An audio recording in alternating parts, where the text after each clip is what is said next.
안녕하세요. TV책방 북소리 고희윤입니다. 가장 쉽게 사용할 수 있는 말은 우리의 소중한 소통 수단입니다. 하지만 가장 쉽게 사용할 수 있다는 이유만으로 우리는 말을 잘하기 위한 노력을 하지 않게 되는데요. 오늘 TV책방 북소리에서 함께할 조윤재 저자는 신간 말공부에서 대화에는 격이 필요하고 말에는 공부가 필요하다고 요즘 말 공부를 하지 않는 현대인들에게 따끔한 한마디를 던졌습니다. 오늘은 우리 삶 속에서 말 잘하기가 얼마나 중요한지 또 말을 잘하는 방법 등을 배우는 시간이 될 것 같은데요. 먼저 시민들의 말 공부에 대한 이야기부터 화면을 통해서 만나보겠습니다.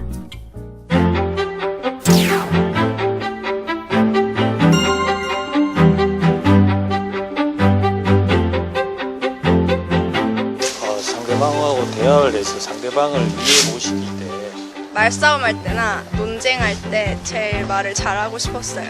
그 학교에서 발표 같은 거 시키시는데 그런 거 할 때는 말을 잘하고 싶어요. 근데 면접 준비하고 있는데 면접관들 앞에서 저를 어필하거나 그럴 때 누군가에게 자기의 진심을 전하고 싶을 때 그럴 때 정말 말을 잘하고 싶죠.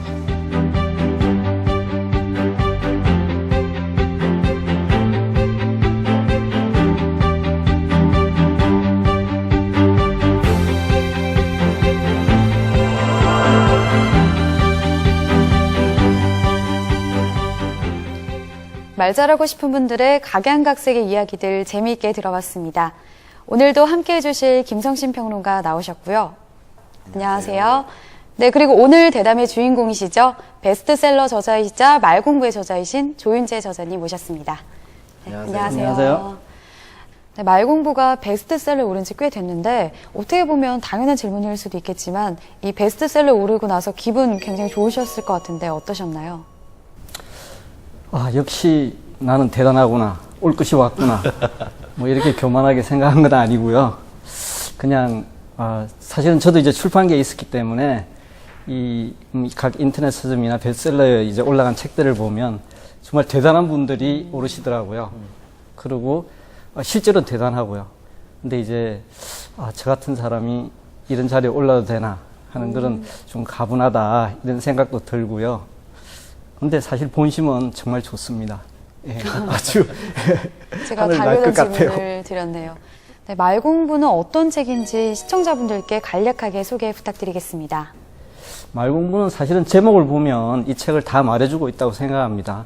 이 말을 공부하는 책이거든요. 근데 이제 다른 일반 이제 대화법이나 이런 책하고 좀 다른 부분이 그 책들은 기교나 테크닉을 가르치잖아요. 근데 저희 책은 이제 저희 책 표지에 보면 나와 있어요. 대화에는 격이 있어야 되고 말에도 공부가 필요하다. 그러니까 품격 있는 대화를 하고 그 다음에 진실된 말을 할 수 있도록 그렇게 이제 공부를 하는 책이라고 할 수 있고요. 그것을 위해서 고전에서 이제 여러 가지를 뽑아서 책을 만들었습니다. 사실 굉장히 희한한 부분이 우리가 말 공부라는 단어를 쓰지는 않지만 뭐 스피치, 화술 이런 단어로 검색을 하면 책이 지금 수백 권 뜨고 있어요. 그쵸. 물론 이제 그 안에도 좋은 책들이 있고 좋은 반응을 얻기도 하지만 사실 이 책만큼 좋은 반응을 얻지는 못했거든요.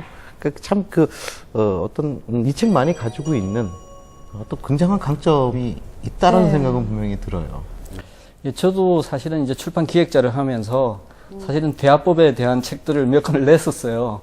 근데 이제 정말 이렇게 베스트셀러 되는 책들도 있었지만 제가 낸 책은 베스트셀러가 안 되더라고요. 근데 이제 사실 그런 책들을 보면 이 어떤 기교나 테크닉이나 이런 부분에 사실 좀 치우쳐 있는 게 사실이에요. 그러니까 너무 이제 요런 상황에서는 요렇게 해라. 특히 이제 일본 책들이 그런 경우가 많거든요. 저런 상황에는 저렇게 하고 상대방이 이렇게 이야기할 때는 당하지 말고 이렇게 이야기해라. 뭐 이런 식으로 이제 상당히 좀 너무 세세하게 이렇게 가르쳐 주더라고요. 그래서 근데 실제로 이제 저도 말 공부를 좀 잘해야겠다, 말을 좀 잘해야겠다 싶어서 책을 읽어보기도 하고 했는데 사실은 그렇게 해가지고는 제대로 된 말이 세상에 얼마나 많은 상황들이 있습니까? 근데 그 상황을 어떻게 다 기억을 해서 그 상황에서 이런 이야기를 해야지 뭐 이렇게는 될 수 없는 거라고 생각하거든요. 그래서 이제 제 생각에는 말이란 게 이렇게 어떤 그 세세한 상황을 가지고 말을 배우려고 해서는 안 되겠구나.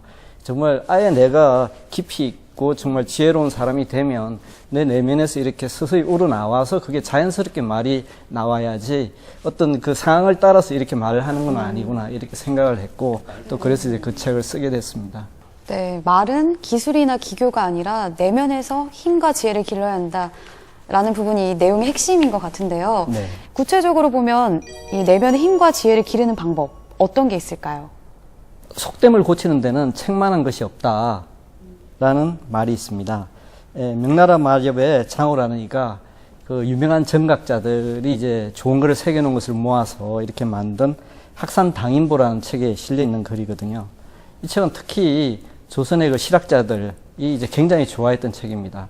그래서 이제 우리가 잘 아는 박제가 같은 분은 이 책에 이제 서문을 쓰기도 했거든요. 그래서 이제 속됨을 고친다고 하면 이제 품격이 높아진다는 것이잖아요. 그래서 이제 우리 시대에 품격이 없다 뭐 이런 얘기들 요즘 많이 하죠. 근데 사실은 우리 시대 아니면 우리 사회, 우리나라의 품격이라고 하는 것은 결국은 개인의 품격, 국민의 품격이 모여서 결국은 사회의 품격이 되고 나라의 품격이 되잖아요. 그래서 이제 너무 어떤 예전에 보면 우리가 일본 사람들을 경제적 동물이다 하면서 비아냥거렸잖아요. 근데 이제 그런 부분이 재력은 있지만 부는 있지만 이제 그 나라의 품격이 없다. 사람이 너무 이제 그런 경제만 쫓는 그런 모습을 보는데 사실은 우리 시대를 이렇게 돌이켜 보면 지금 우리 사회가 오히려 일본 사람들이 어떤 우리가 비난했던 그러한 모습을 혹시 보이는 게 아닌가 싶을 정도로 사실은 이제 좀 걱정스러운 그런 이제 상황까지 많이 이르렀다고 봐요.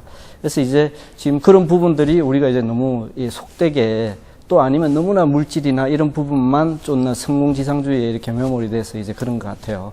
그래서 이제 정말 개개인이 정말 우리가 나라의 품격을 말하잖아요. 아, 안타깝다. 우리 사회는 왜 이렇게 품격이 없을까? 결국은 국민이 모여서 국민의 품격이 사회의 품격이 되고 나라의 품격이 된다고 생각하면 개인들이 모두 열심히 책을 통해서 여기 아까 이야기한 대로 책만한 것이 없거든요. 품격을 높이는 데는. 그래서 책을 통해서 우리가 사색하고 성찰해서 정말 우리 사회의 어떤 품격을 높여나갈 수 있어야겠습니다. 그렇게 이제 내면을 쌓아나가는 게 꼭 필요하다고 생각해요. 그러니까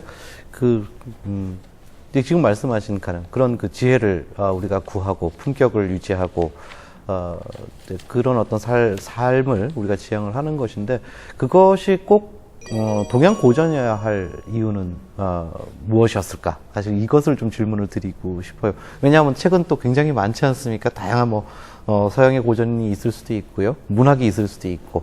근데 지금 이제 이 책에서는 어쨌든 논어라든지 이런 우리 동양의 고전을 중심으로 다루셨거든요. 네. 특별한 거기에 어떤 이유가 있으시다면요?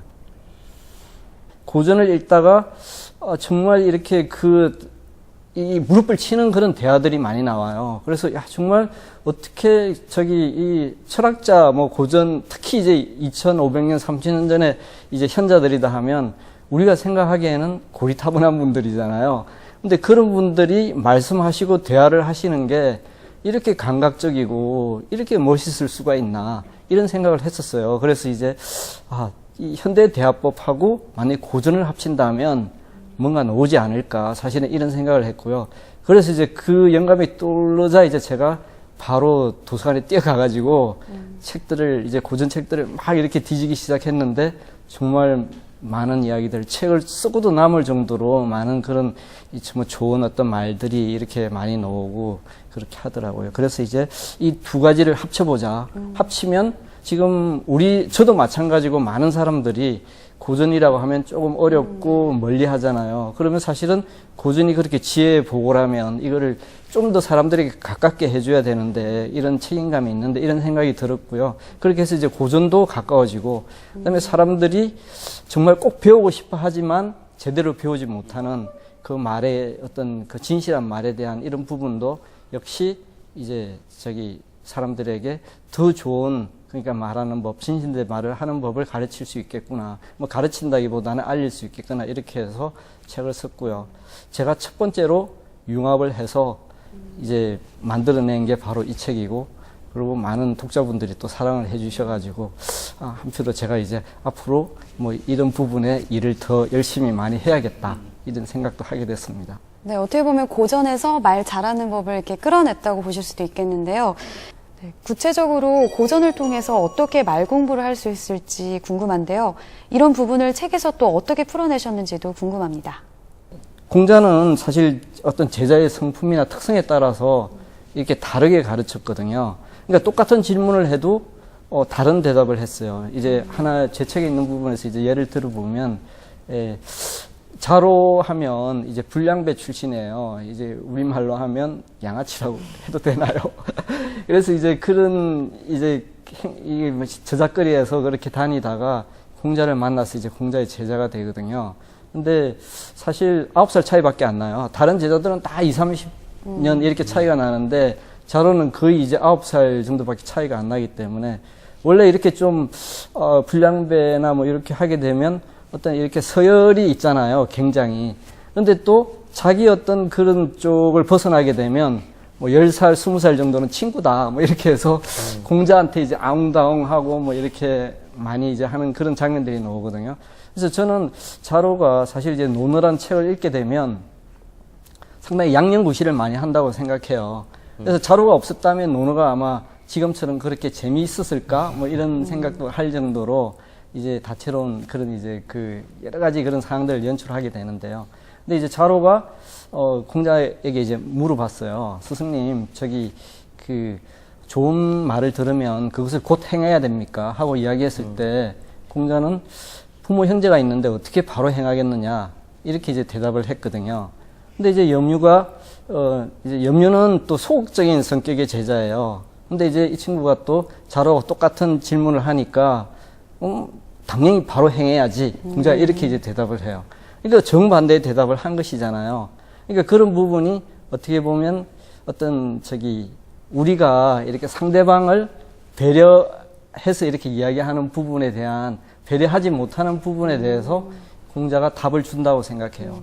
그래서 이 질문은 한 가지지만 답은 한 가지가 아니다. 그래서 사람에 따라서 여러 가지 이렇게 대답이 있을 수 있다. 이런 부분에 대해서 우리에게 많은 가르침을 주고 있고요. 말을 하는 부분도 그런 것 같아요. 말하는 것도 우리가 대화법이다 하면 사실은 이제 책에서 읽어서 안 되는 부분이 바로 그거라고 생각하는데요. 어떻게 보면 어떤 상황이나 이런 부분 아니면 내 성격이나 이런 부분하고 관계없이 똑같은 대답을 주잖아요. 그러니까 사실은 내성적인 사람한테는 좀 이렇게 약간 이런 공적인 자리에서도 이렇게 약간 긴장되고 떨리지만 그래도 당당하게 네가 하고 싶은 이야기는 다 할 수 있어야 된다. 이렇게 가르침을 줘야 되고, 그다음에 약간 이제 외향적이고 막 이렇게 나대는 친구한테는 야, 너 좀 물론 그렇게 하는 건 그렇게 발표 잘하고 하는 건 좋지만 그래도 좀 이렇게 났을 때 안 났을 때를 가려라. 사실 이렇게 이제 가르침이 돼야 되는데 우리는 사실은 모두 이제 너무 적극적이고 이런 게 좋다. 이런 식으로 이제 교육을 하고 그렇게 가르치잖아요. 그러니까 꼭 말하는 법뿐만이 아니라 사회 모든 그런 분야나 아니면 교육의 모든 분야에서 어떤 성향에 맞는 그런 가르침을 줄 수 있어야 된다고 생각합니다. 상대방에 대한 그런 이해의 폭을 가지고 그것을 충분히 이해하고 난 다음에는 같이 적합한 말을 할 수 있지 않느냐. 이게 사실 그런 말씀이시잖아요. 그 재미있는 일화가 저는 하나 떠오르는 것이 대학교 근처에 가서 저녁에 이제 술 한 잔을 마시려고 그래서 쭉 가서 보니까 교수님들 두 분이 앉아서 말씀을 나누시더라고요. 그 학자분들이시니까 공부 많이 하신 분들이니까 대단한 대화가 오가겠구나라고 생각 옆에서 잠깐 들어봤어요.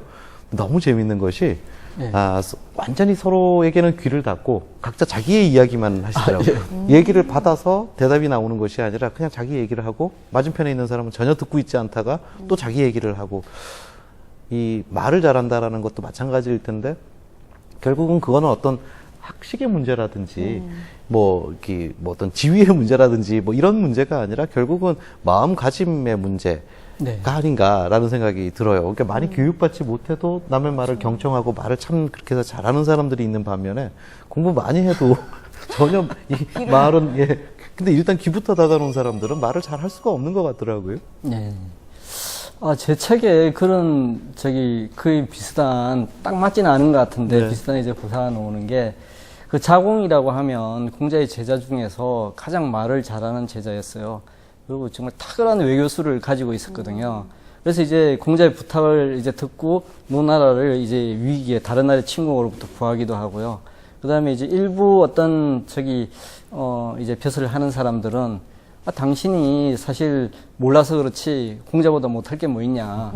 오히려 당신이 더 공자보다 낫다 할 정도로, 그러니까 이제 그 정도로 말 재주가 뛰어난 사람이었어요. 근데 이 사람이 또 말뿐만이 아니라 그 부를 일구는데도 일가견이 있는 사람이에요. 그래서 이제 어떻게 보면 우리 시대에서 정말 최고의 사람이다. 오히려 공자보다 더 인정받을 수도 있는 그런 사람이었는데, 이제 그런 분이 이제 한 번은 공자 일행이 이제 이렇게 이 유랑을 떠나다가 공자 일행의 말이 이렇게 이제 밭에 들어가가지고 이렇게 풀을 뜯어먹어 버렸어요. 그러니까 이제 그 농부가 이제 화가 났죠. 이제 말 한 마리가 와서 망쳤으니까. 근데 농부 입장에서는 뭐 이 사람이 뭐 공자의 말인지 누구의 말인지 모르잖아요. 그래서 이제 말을 붙잡아 버렸어요. 근데 이제 유랑을 가다 보면 말이 없으면 안 되잖아요. 그래서 이제 공자 일행들이 이제 언언을 하다가 결국 이제 자공이 가야 되죠. 뭐 말에 있어서는 이제 뭐 일가견이 있는 사람이니까. 그래서 이제 가서 이제 이야기를 했어요. 그랬더니 농부가 난 당신 이야기하는 거 하나도 알아듣지도 못하겠다. 가라. 시끄럽게 하지 말고 가라. 이렇게 해서 그냥 쫓겨났어요.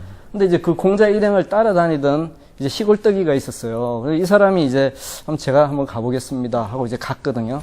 그래서 이제 뭐 우리가 보기에는 이 말도 안 되는 소리를 뭐 당신이 동해에서 농사를 짓지 않으니 뭐 나도 농사를 짓지 않고 뭐 이렇게 뭐 하여튼 제가 말로도 잘 표현하기 어려울 정도로 우리말로 따지면 외계어라고 하죠. 그런 식으로 이제 이야기를 했는데 그 농부가 당신은 그래도 언변이 정말 뛰어나군요. 그러니까 아까 왔던 사람은 정말 뭐 법적 조치가 어떻고 뭐 인간적인 도리가 어떻고 뭐 내가 뭐 했던 이야기는 어떻고 뭐 이런 식으로 이야기를 하면서 자기가 알아듣지도 못한 이야기를 했는데 당신은 참 그래도 사람끼리 서로 통하는 점이 있고 그래서 이제 정말 공감이 간다. 그러니까 말을 가지고 가라. 이렇게 해서 그 말을 찾아온 적이 있거든요. 이 자공으로서는 상당히 부끄러운 일이죠. 근데 이제 사실은 우리 시대에서 요즘 이제 사실은 전문가의 시대라고 하잖아요. 물론 이제 조금 더 깊이 들어가면 전문가의 시대가 저물고 있다고도 하지만 일단 전문가가 대우를 받는데 우리 시대의 전문가라고 하면 정말 어려운 말을 쓰고 어려운 용어도 쓰고 영어도 쓰고 뭐 이렇게 해서 정말 이렇게 뭔가 자기 근위를 내세워야 되는 아까 이제 말씀하셨던 것 같이 그 교수님들이 자기의 어떤 뭐 자기 전공 분야에서 뭐 이렇게 탁월한 그런 것처럼 정말 그렇게 할 수 있어야지 전문가라고 생각하지만 실제로 진정한 전문가라는 것은 그 어려운 말이나 그런 걸 쓸 게 아니라 정말 중학생 정도의 지적인 그런 수준만 있어도 그 사람이 하는 말을 알아듣고 이해할 수 있도록 만드는 게 진정한 전문가라고 생각하거든요. 네, 독자분들도 조윤재 저자께 궁금한 점이 참 많았다고 하는데요. 독자 질문 들어보고 계속해서 이야기 나눠보도록 하겠습니다. 작가님이 가장 좋아하는 역사 인물이랑 아니면 명언 같은 게 어떻게 되시는지 알고 싶습니다. 살면서 혹시 말 한마디로 위기를 넘기신 적이 있나요? 세계의 경일기 동문서답이란 말이 있는데 사람끼리 말을 하는데 왜 통하지 않을까요? 이런 이유는 어디에 있을까요? 이번에 작가님이 말공부라는 책을 내셨는데 그 책 내용 속에 있는 것을 일상생활에 잘 적응하려면 어떻게 해야 되는 것인지 그것에 대해서 여쭤보고 싶습니다. 네, 독자 질문 들어봤습니다. 이 작가님이 좋아하는 역사 속 인물과 명언은? 이란 질문도 있었는데요. 고전에 나오는 역사 속 인물이 굉장히 많기 때문에 꼽기가 어려우셨을 것 같은데 굳이 꼽자면 어떤 분이 있을까요? 예, 저는 한 명 꼽을 수 있고요. 예, 고전은 역시 논어입니다. 제가 이제 논어 이야기를 많이 했지만 논어를 개인적으로 상당히 좋아하고요. 그다음에 좋아하는 인물도 역시 공자입니다. 그래서 논어가 이제 보면 사실은 이제 독일 철학자 막스 베버입니까? 막스 베버가 논어는 마치 인디안 추장의 말과 같아 뭐 이렇게 이야기를 한 적이 있습니다. 그러니까 이제 그게 무슨 뜻이냐면 너무 이제 그 말 속에 의미가 담겨 있고 그다음에 함축적으로 담겨 있고 추상적이기 때문에 인디안 추장들이 원래 보면 좀 추상적으로 이야기하잖아요. 그러니까 인디안 추장이 이야기하는 것 같아 이렇게 이제 이야기를 했거든요. 근데 저는 그런 부분이 이제 사실은 물론 이제 동서양의 어떤 문화적인 그런 차이도 있을 거라고 생각을 하지만 저 역시 사실은 논을 읽다 보니까 인디안 추장까지는 생각을 못했고, 너무 추상적이라서 이게 무슨 뜻이지 뭐 이렇게 이제 생각을 하는 부분들이 사실은 있었어요. 근데 역시 이제 근데 가만히 읽다 보니까 이게 정말 실용적이고 실천 가능하고 그 다음에 바로 현실에 적용할 수 있는 그러한 말들이 정말 많이 담겨 있더라고요. 물론 이제 일부 아직도 좀 해석이 어려운 부분도 있지만 많은 부분들이 이제 상당히 그러니까 우리가 하는 말로 역지사지의 상상력을 주는 그러한 이제 그 말들이 많이 이제 담겨 있고요. 그다음에 공자의 대화법 역시 상대방을 배려하고 생각하고 그다음에 일방적인 어떤 가르침. 사실 공자 정도의 지금도 가장 이제 정말 위대한 그런 철학자라고 알려져 있지만 그 당시도 가장 존경받는 철학자였고 정말 타의 추종을 불허하는 그러한 이제 정말 현자에 속했지만 이렇게 이야기를 들어보면 정말 이렇게 마치 이웃집 아저씨 같이 할 때도 있고 그다음에 아니면 이제 좀 존경하는 선생님이 이렇게 가르쳐 주듯이 그리고 또 추상같이 꾸짖을 때는 특히 이제 권력자들한테 정말 그 추상같이 꾸짖는 이런 모습들을 보면서 정말 역시 이제 논어라든지 공자는 내가 이제 계속 배우고 좀 더 많은 것을 알아야겠다 이렇게 이제 생각을 했고요. 그다음에 특별히 제가 고전을 읽으면서 이 명언이 좋다 한 부분은 없어요. 워낙 이제 다 좋은 말들이고 세계 보면 다 이렇게 이제 내 것이 될 수 있고 그다음에 내가 따르고 싶은 그런 말들이기 때문에 그렇긴 한데 이제 책을 읽으면서는 제가 이제 아까 융합 이야기를 했지만 옹고이지신 이제 옛 것을 가지고 새 것을 만들어낸다 하는 그 부분에서 제가 이제 아까 제 책도 그런 이제 그 어떤 그 뜻을 가지고 이제 썼다고 말씀드렸잖아요. 항상 이제 그런 걸 좀 염두에 두고 좀 그걸 이제 되새기면서 그렇게 책을 썼다고 할 수 있고요. 그리고 이 옹고이지신의 어떤 정신을 우리가 이제 모두가 독자들이나 어떤 학생들이나 책 읽는 사람들이 만약 그런 정신을 가지고 새로운 것을 만들어낼 수 있는 고전을 통해서 새로운 것을 이렇게 만들어낼 수 있다면 우리 사회도 스티브 잡스와 같은 그런 창의적이고 혁신적인 인물이 나오지 않을까. 우리 국민들이 총명하잖아요. 그래서 얼마든지 해낼 수 있다고 생각을 합니다. 좀 가벼운 질문을 이번에는 드릴까 하는데요. 조윤재 저자께서는 지금 말공부라는 책을 쓴 저자십니다. 그래서 인생 사시면서 말 한마디를 가지고 난 이렇게 위기를 넘겼다. 이런 어떤 장면이 있으면 소개를 해주시고요. 듣기로는 오늘 아침에 댁에서 나오시는데 말 한마디 잘못하셔갖고 뭔가 위기를 겪었다. 이런 그 이야기를 잠깐 들었습니다. 그 얘기가 뭡니까? 예.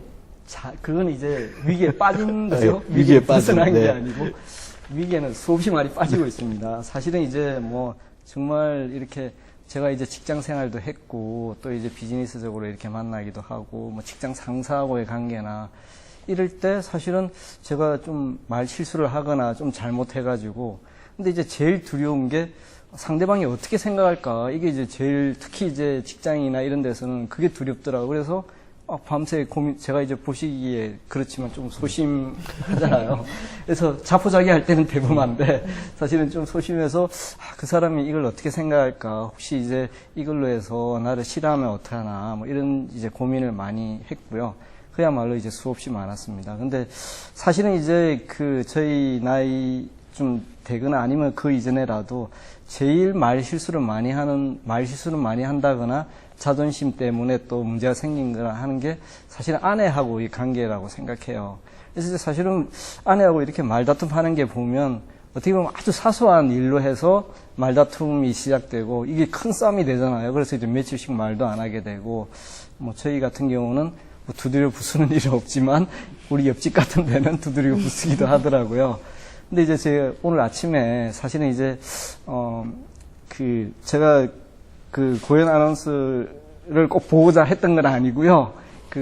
일단 이 프로그램이 어떤가, 과연 어떻게 진행이 되나 하는 걸 제가 알아야지 사실 제대로 또 말도 하고 또 긴장을 좀 하든지 풀든지 할 거 아니에요. 그래서 봤더니, 이제 고현 아나운서가 나오시더라고요. 분명한 분도 나오시고요. 네. 그래서, 이제 참 보고, 이렇게 해야겠구나, 편안하게 해야겠구나, 이렇게 생각을 했는데, 아침에 저희 아내가 그러더라고요. 그래서, 그걸 봤냐고. 그래서 보고 이제 어떻게 하는지도 다 봤다고 그랬더니 아나운서 분이 예쁘네요. 어떠시네요. 그래서 제가 순간적으로 굉장히 이쁘시다. 근데 실수하셨네요. 그러면서 제가 아마 활짝 웃었나 봐요.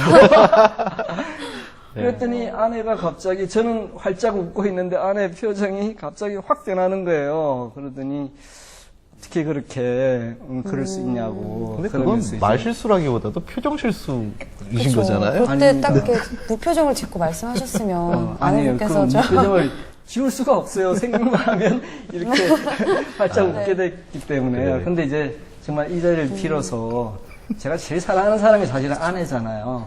그래서 아내 생각만 하면 저는 더 활짝 웃습니다. 근데 아내가 그걸 보지 못했을 따름이죠. 오늘 이제 녹화 끝나고 집에 들어가실 때 활짝 더 크게 웃고 들어가셔야 될 것 같은데요. 사람 앞에서는 그게 잘 안 되더라고요. 혼자서 웃습니다. 아내 생각하면서. 제가 다 되게 죄송하다고 말씀을 드려야 돼요. 아닙니다. 네, 또 이 독자 질문으로 들어가 보면요. 어느 독자분께서는 뭐 동문서답, 뭐 세귀의 경익기 이런 예를 들면서 이 사람들끼리의 소통이 정말 안 되는 경우가 많다고 말씀을 하셨어요. 이 이유가 있다면 어떤 이유가 있을까요? 저기 인문학의 이제 효용 중에서요, 이제 여러 가지가 있거든요. 뭐 자기 성찰을 한다거나, 뭐 이렇게 사고의 폭을 넓힌다, 뭐 이런 이제 여러 가지가 있는데, 그 중에 또 가장 중요한 것 중에 하나가 우리가 계속 아마 거의 뭐 화두라고 할 정도로 자주 이야기하고 있는 부분이 역지사지의 상상력을 키워준다 하는 게 아주 인문학 효용 중에서 중요한 효용 중에 하나라고 생각합니다. 그래서 이제 이거는 말하기뿐만이 아니라 우리 사회에서 제가 이제 계속 강조를 하고 반복을 하게 되는데요. 그러니까 이제 상대방을 생각하고 상대방의 입장이 돼 보는 거, 그게 정말 중요하다고 생각하거든요. 말하기에 있어서도 사실은 상대방을 모르고 일방적으로 이렇게 내 이야기만 해서는 전혀 상대방을 설득할 수가 없는 거죠. 그래서 이제 대화라는 게 결국은 서로 공감을 하자는 거 아니에요. 어떻게 우리가 좀 잘못 생각하는 부분이 대화를 통해서 내가 이겨야겠다, 상대방을 굴복시켜야겠다, 이렇게 생각하잖아요. 근데 사실 어느 누가 그렇게 쉽게 굴복하려고 합니까? 상대방이 이기려고 하면 난 더 이기고 싶어서 더 이렇게 하고, 그 다음에 상대방이 하나를 상처 주는 말을 하면 내가 2개, 3개 상처 더 괴롭게 하는 말이 뭘까, 이렇게 생각해서 사실은 괴롭히잖아요. 그래서 이제 결국은 이런 이제 서로 이렇게 상대방의 입장이 되어 보고 상대방의 입장에 서서 말을 해보는 이런 이제 역지사지의 그런 상상력이 꼭 필요한데, 사실은 이 부분은 우리가 학교에서 지금 제대로 못 배워요. 그러니까 이제 학교에서는 정답을 가르치잖아요. 그러니까 이제 1이냐, 정답이 1번부터 4번 중에 1이냐, 2냐, 3이냐, 4냐, 이걸 골라야 되고, 딱 한 가지 정답만 가르치기 때문에, 그래서 그거를 우리가 몸으로 체득을 못 하는 거예요. 그냥 어떤 그 테크닉이나 어떤 그 학문적인 그런 기술로만 배우는 거지. 근데 이런 역지사지의 상상력이나 아니면 인문학이 주는 이런 부분들은 사실은 태도나 이런 것처럼 우리가 몸에 이렇게 체득이 돼야만이 우리가 우리 것으로 할 수 있거든요. 그러니까 우리가 그냥 학문을 배워서 아니면 뭐 공부를 해서 우리 것이 되는 것이 아니고, 우리가 그걸 가지고 이제 인문학 책을 읽고 사색하고 성찰하고 나를 돌이켜보고 그 다음에 상대방의 입장도 되어보고 하는 이런 과정을 거쳐서 그 다음에 태도처럼 나의 것이 되고 내 몸으로 체득이 된다고 생각해요. 그러니까 이제 좀 구조적으로 우리가 이런 부분이 약하게 돼 있는데, 그러니까 이런 걸 사실은 넓히기 위해서는 인문학을 읽어야 되고 고전을 읽어야 된다, 그렇게 생각을 합니다. 어쨌든 굉장한 베스트셀러의 저자가 되셨습니다. 그래서 이제 앞으로의 활동도 기대가 되는데, 앞으로 이제 계획 또 책도 계속 쓰시게 되지 않겠습니까? 앞으로의 출간 계획 어떻게 되시는지 말씀 좀 해주십시오. 사실은 제가 이제 비영리 단체에서 일을 하고 있습니다. 그래서 이제 한지는 오래되지는 않았고요. 이제 작년 11월 달부터 좀 공부를 해서 금년 3월 달부터 이제 비영리 단체에서 이제 일을 하고 있거든요. 그래서 이 부분이 상태는 이제 그러고 제 책이 베스트셀러가 됐어요. 여기 보니까 순간적으로 좀 갈등이 생기는 게, 정말 책을 쓰면 이게 수입이 얼만데, 뭐 이런 생각도 사실은 하게 되고요. 근데 비영리 단체는 사실은 페이가 사실 약하거든요. 근데 사실은 비영리 단체라는 게 결국은 생명을 나누고 함께하는 사회를 만드는 그런 일이잖아요. 그래서 이 일 자체가 제가 여생을 보내기에 너무나 좋은 일이고 꼭 해보고 싶고 하고 싶었던 일이에요. 그래서 이렇게 사람이 좋은 기회가 왔다고 해서 내가 이렇게 하고자 했던 그 일을 쉽게 버릴 수는 없을 것 같더라고요. 그래서 이제 사실은 낮에는 이제 비영리 단체에서 일을 하고 저녁에 이제 이렇게 졸음을 무릅쓰고 그냥 원고를 쓰고 사실 이제 그렇게 하고 있는데 이 두 가지를 정말 지혜롭게 잘 양립을 하고 싶고요. 그 다음에 이제 일단 비영리단체 일을 열심히 하면서 좋은 책을 또 써서 이 다음 책도 이렇게 내년 이맘때쯤 될까요? 그때는 이제 선을 볼 수 있었으면 하는 그런 생각을 하고 있습니다. 다시 20대 청년처럼 주경야독을 하는 이제 생활이 되셨군요. 그러니까 건강하십시오. 네, 감사합니다. 이 말 공부에 이어서 또 다른 책으로 네. 저희 TV 책방 북소리에 다시 한번 모셨으면 좋겠네요. 네, 오늘 함께 해주신 조윤재 작가님 감사드립니다. 네, 감사합니다. 감사합니다.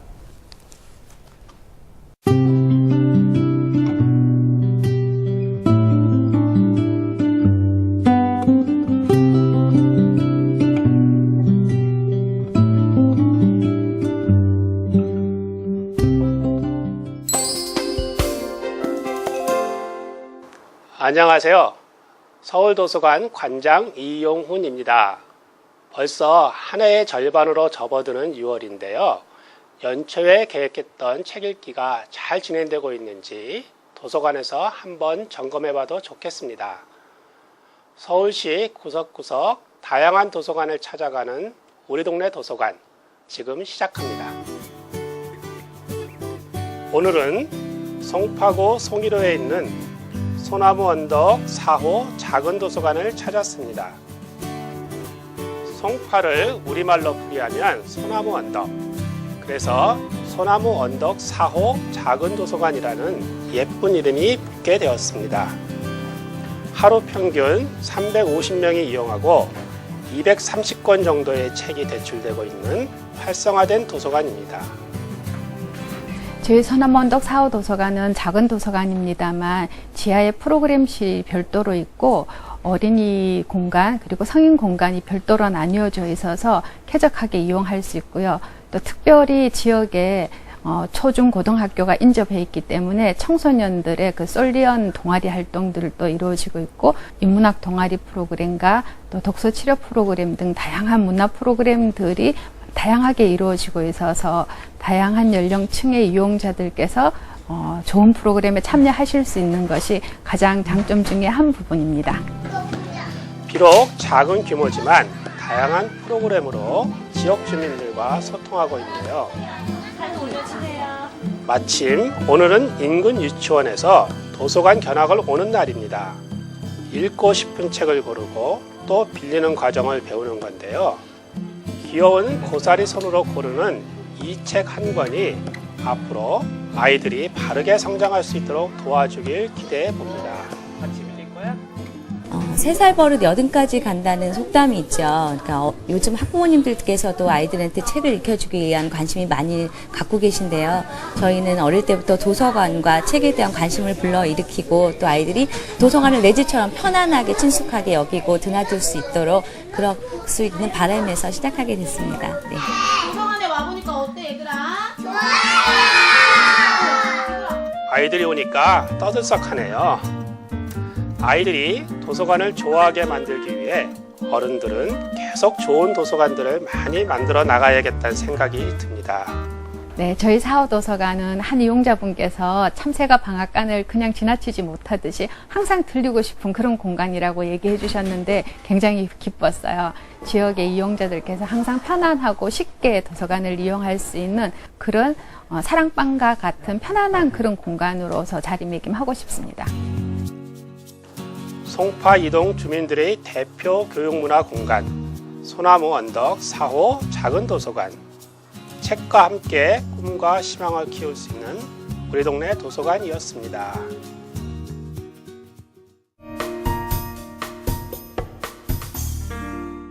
안녕하세요. 김성신의 강추신간입니다. 제가 오늘 소개할 책은 독특한 상상력을 바탕으로 폭력적인 현실 속 인간 존재에 대해 치열하게 탐구해온 손홍규 작가의 신작 장편소설 서울입니다.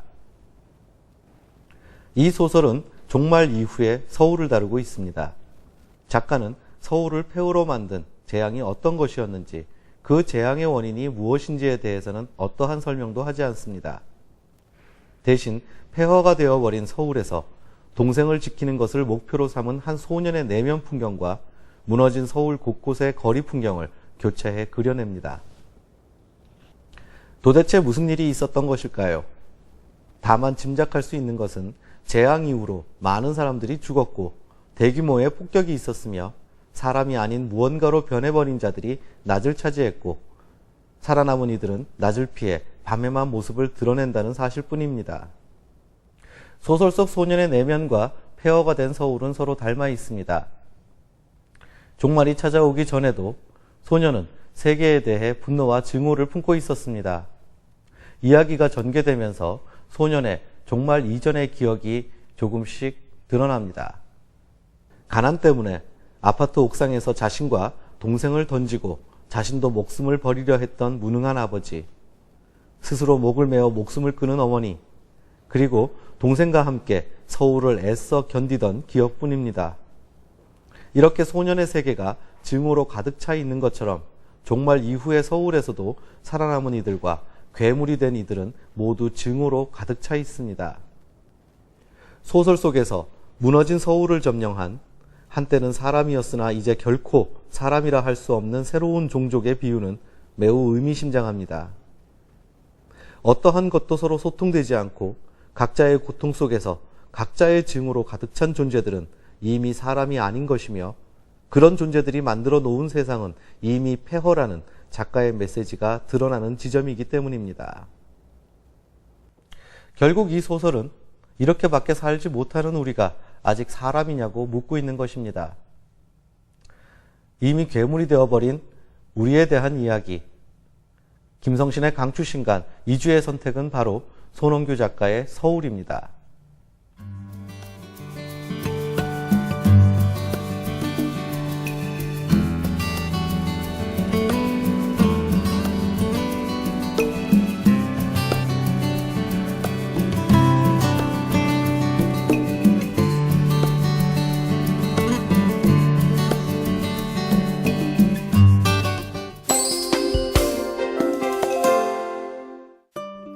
공자는 말을 모르면 그 사람을 알 수 없다고 했는데요. 그 사람을 알려면 그 사람의 말을 잘 살펴봐야 한다는 뜻이겠죠. 한 발 더 나아가 말의 겉만 보고 속을 보지 못한다면 우리는 제대로 된 소통을 할 수 없게 됩니다. 그 사람을 알기 위해 또 그 사람과 소통하기 위해 우리는 말 공부를 해야 하는 것 같습니다. TV책방 북소리 다음 주에도 좋은 책으로 찾아뵙겠습니다. 시청해주신 여러분 고맙습니다.